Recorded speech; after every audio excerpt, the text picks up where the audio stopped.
पत्नी से कह दो 2 महीना वनवास कर, मैं इधर प्रवास कर रहा हूं।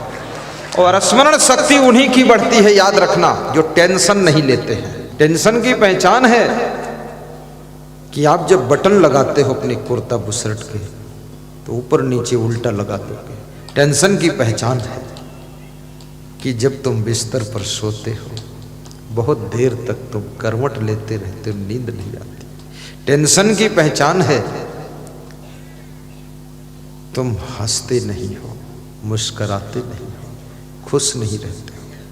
टेंशन की पहचान है कि बिना कारण ही तुम अब गुस्सा करते हो, जिन पर जरूरत नहीं उन पर भी नाराज हो जाते हो। टेंशन की पहचान है अब तुम गलत डिसीजन भी लेते हो। टेंशन की पहचान है कि तुम्हारी स्मरण शक्ति भी अब कमजोर हो रही है। स्मरण शक्ति कमजोर होने लग जाए तो समझ लेना टेंशन बढ़ने लगी है। यदि मेमोरी घट रही है तो इसका अर्थ है टेंशन बढ़ रही है। हमारे गुरु की गुरु विशाल देव 90 साल की उम्र में हाईएस्ट मेमोरी थी उनकी, 90 साल की उम्र में, लेकिन टेंशन नहीं थी। मैं निवेदन करूंगा, टेंशन से शरीर की हानि है, सुंदरता की हानि है। आप हमेशा सुंदर दिखाई दो, हमेशा स्वस्थ रहो, इसके लिए टेंशन मुक्त रहो। और टेंशन मुक्त होने के लिए आपको क्या करना पड़ेगा? आपको इस दुनिया का वास्तविक एक्चुअल नॉलेज प्राप्त करना पड़ेगा। ये संसार है क्या? आया है सो जाएगा राजा रंग फकीर, एक सिंहासन चढ़ी चले एक बांधे जात जंजीर। ये शरीर क्या है, आत्मा क्या है, परमात्मा क्या है, मन क्या है, बुद्धि क्या है, संस्कार क्या है, संसार क्या है, ये जब तक ज्ञान आपको नहीं होगा तब तक तुम टेंशन से मुक्त नहीं हो सकते हो। एक सेठ सोया था, आज टेंशन की कथा सुना दूं? लास्ट दिन गुना वालों को टेंशन मुक्त कर देता हूं, बस छुट्टी। एक सेठ सोया था, बड़ी गहरी नींद सोता था। रात में कोई काले कपड़े पहनकर आया और सेठ के खाट में डंडा मारा। उठ सेठ, घोड़ा बेचकर सोता है। सेठ उठकर बैठा, बोला तुम कौन हो? तो उस काली छाया ने कहा तुम पूछने वाले कौन हो? तो सेठ थोड़ा डरा कि कोई अद्भुत हमारे सामने काले रंग का व्यक्ति खड़ा, काले कपड़े पहना। तो उस काले रंग के कपड़े पहनकर जो आया था उसने कहा मैं ये पूछना चाहता हूं तेरे पास में कितना धन है, ये बता दे। तो सेठ लंबा होकर बैठा, बोला मेरे पास इतना धन है कि मुझे पता नहीं है। बोले राइट बता दे, कल फिर रात में मैं आऊंगा, मिलूंगा। दिन में मुनीम को बुलाकर, मैनेजर को बुलाकर हिसाब किताब कराकर धन का सब कंडीशन मालूम किया। रात में फिर सोया, लेकिन आज संदेह था वो काली छाया आएगी, खाट में डंडा मारेगी। फिर काली छाया आई, खाट में डंडा मारा। सेठ उठकर बैठा, हाथ जोड़ा, माफ करना, मेरे पास इतना धन है कि मेरी 7 पीढ़ियों तक वो धन खत्म नहीं होगा। बोले ठीक है, 7 पीढ़ियों तक धन नहीं खत्म होगा। तो उस काली छाया ने कहा कि अरे सेठ, इसीलिए तू गहरी नींद सोता है? बोले फिर चिंता किस बात की, 7 पीढ़ी का इंतजाम हो चुका। तो उस काली छाया ने हंस करके कहा कि सेठ फिर से तू लेट और दिखा दे अपना पेट। तो सेठ डर गया कि ये पेट फोड़ देगी, क्या करेगी काली छाया। तो उस काली छाया ने बहुत बड़ी बात कही। उसने कहा तेरे पास 7वीं पीढ़ी के लिए धन है, लेकिन 8वीं पीढ़ी का क्या दशा होगा उसके लिए कभी सोचा तूने? 8वीं पीढ़ी के लिए भी कमा कर रख। इतना कह करके वो छाया गायब हो गई। सेठ को 8वीं पीढ़ी की चिंता हो गई, नींद उड़ गई, नींद आना बंद हो गया, चेहरा सब बिगड़ गया। द्वार पर कुर्सी डालकर बैठे थे सेठ, उनके दोस्त आए, बोले सेठ जी आपकी जो दशा देख रहा हूं अब ये दशा कभी नहीं देखा, क्या हुआ? उसने कहा रात में छाया आई, उसने पूछा कितना धन, मैंने कहा 7वीं पीढ़ी तक की व्यवस्था है, तो उसने बताया 8वीं पीढ़ी का क्या हाल होगा, उसके लिए भी तो इंतजाम कर। तो मैं 8वीं पीढ़ी की चिंता में डूब गया हूँ, अब नींद भी उड़ गई है, खुशी उड़ गई है और टेंशन में आ गया हूँ, चेहरे की भाव भंगिमा भी बिगड़ गई है। ये सेठ कोई और नहीं है, ये सेठ तुम ही हो। तुम 8वीं पीढ़ी नहीं, तुम 18वीं पीढ़ी के भी इंतजाम में लगे हुए हो, बहुत टेंशन में।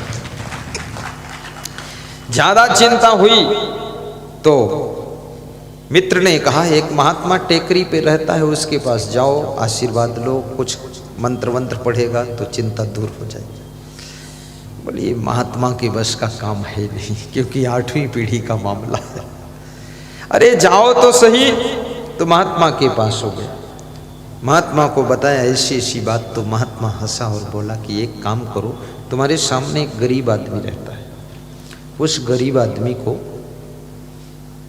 5 किलो आटा, 5 किलो दाल, 5 किलो सब्जी, 5 किलो चावल और मिर्च मसाला उसको दान कर दो जाकर, ये सब टेंशन खत्म हो जाए।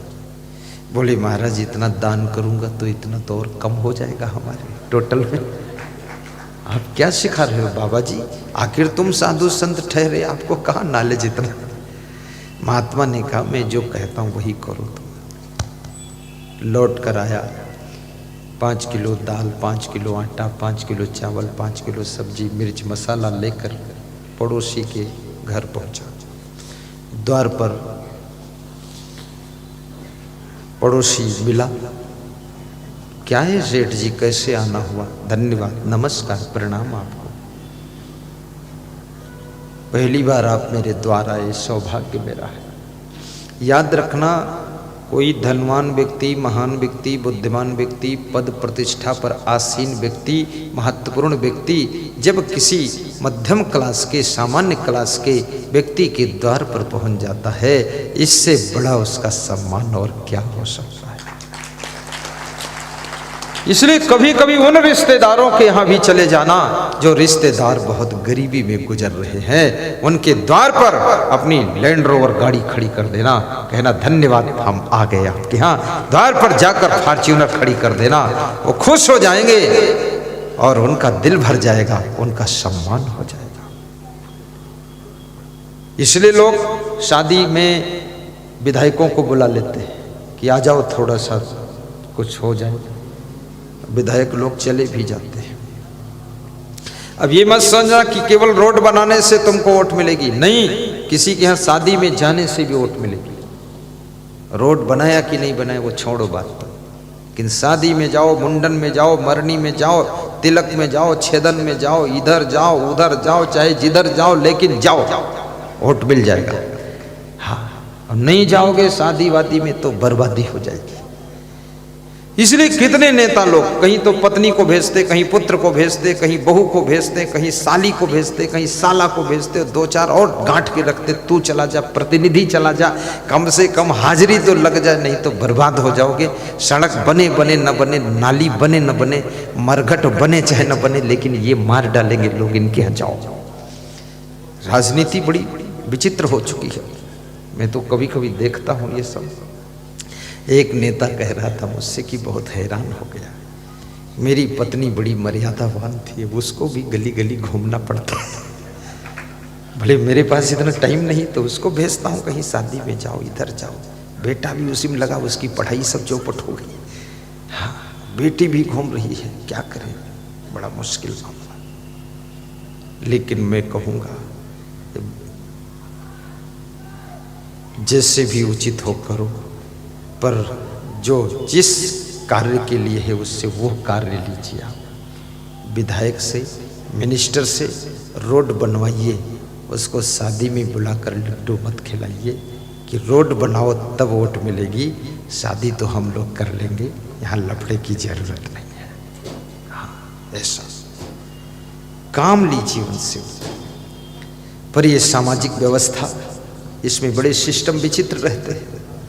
तो मैं निवेदन करूँगा, वो सेठ जब सामान लेकर गया तो जो पड़ोसी गरीब था वो हंस करके मिला। तो सेठ को संदेह हुआ इसके पास कुछ नहीं फिर भी हंसता है, मेरे पास सब कुछ है फिर भी टेंशन। उसने कहा मैं अपनी वाइफ से पूछ लेता हूँ, उसके बाद ले लेता हूँ। वाइफ से पूछा कि सेठ जी राशन देने के लिए आए हैं, लूँ कि न लूँ? तो उसकी वाइफ ने जो जवाब दिया, उसने कहा अपने घर में आज भर का राशन है और कल के लिए मैं रखती ही नहीं हूँ, चिंता भी नहीं करती हूँ। सेठ जी कह दो वापस ले जाए, मेरे घर में आज भर की व्यवस्था है और कल का इंतजाम कल हो जाएगा। ऐसे तो जब ये जवाब मिला सेठ जी को तो सेठ जी के पांव तले जमीन खिसक गई कि जिसके घर में केवल आज भर की व्यवस्था है वो कल के लिए उसको लालच नहीं है, तो मेरे पास तो 7वीं पीढ़ी तक की व्यवस्था है, 8वीं पीढ़ी के लफड़म क्यों फंसूं, मैं भी टेंशन मुक्त रहूंगा, हंसता रहूंगा। उसी क्षण से सेठ हंसने लगा। इसलिए मैं आपसे भी कहता हूं, हंसना है थोड़ा ये ज्ञान भी प्राप्त कीजिए, ऐसे थोड़े हंसी आएगी। आपकी जो संतान होगी कोई मूर्ख थोड़ी होगी, संतान की संतान होगी वो भी मूर्ख नहीं होगी। जिस कार्य में लगो, बिजनेस करो तो बिजनेस की भी चरम सीमा को छू लीजिए, राजनीति करो तो पॉलिटिक्स की भी चरम ऊंचाई पर पहुंचिए, और यदि साधु बनो तो साधुता की साधना की परम चोटी पर पहुंच जाइए। ये कुनमुन काम नहीं करना चाहिए, बिल्कुल टॉप का करना चाहिए। कितने लोग कहते हैं हम दुग्ध उत्पादन करते हैं, तो हमने कहा कितनी गाय भैंस है? बोले 2 भैंस है और 2 गाय है। तो मुझे हंसी आती कि 2 भैंस 2 गाय में ये फंसा है आदमी। अरे 150 भैंस रखो, 200 गाय रखो, 1 टैंकर दूध पैदा करो, 50 कर्मचारी रखो और गुना टू भोपाल टैंकर जाना चाहिए, अच्छे रेट में बेचो और रोज 2-4 लाख का प्रॉफिट हो, और जिस जेब में हाथ डालो 2-2 हजार की गड्डी निकले।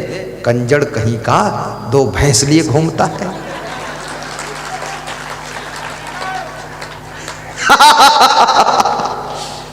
बड़े लेवल पर काम करना चाहिए। दुकान भी खोलो तो बड़ी दुकान खोलो।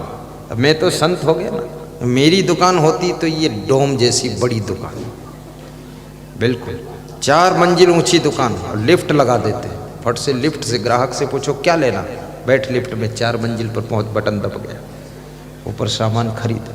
अब 4 मंजिल पर जिस ग्राहक को पहुंचा दोगे, अब नहीं भी लेना होगा तो फंस गया, ऊपर करे क्या वो।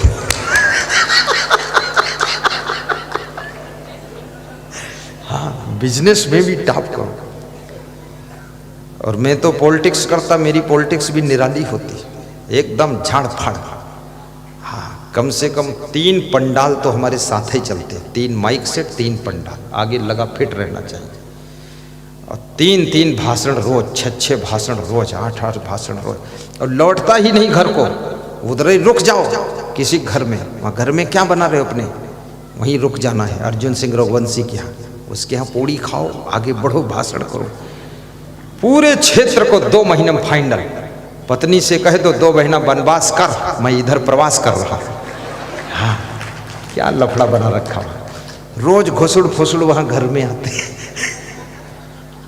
ज़्यादा टेंशन हो तो पत्नी को भी ले जाओ साथ में उधर। हाँ, बात खत्म। जब तक फाइनल ना हो जाए दौरा लौटो ही मत। काम भी करो अच्छा, मेमोरी भी टॉप की रखो, यादगारी रखो। कम से कम राजनीति में सफल होना है, बिजनेस में सफल होना है, साधु लाइन में सफल होना है, तो कम से कम 10,000 से लेकर के 50,000 लोगों के नाम याद होना चाहिए, उनकी शक्ल याद रहनी चाहिए।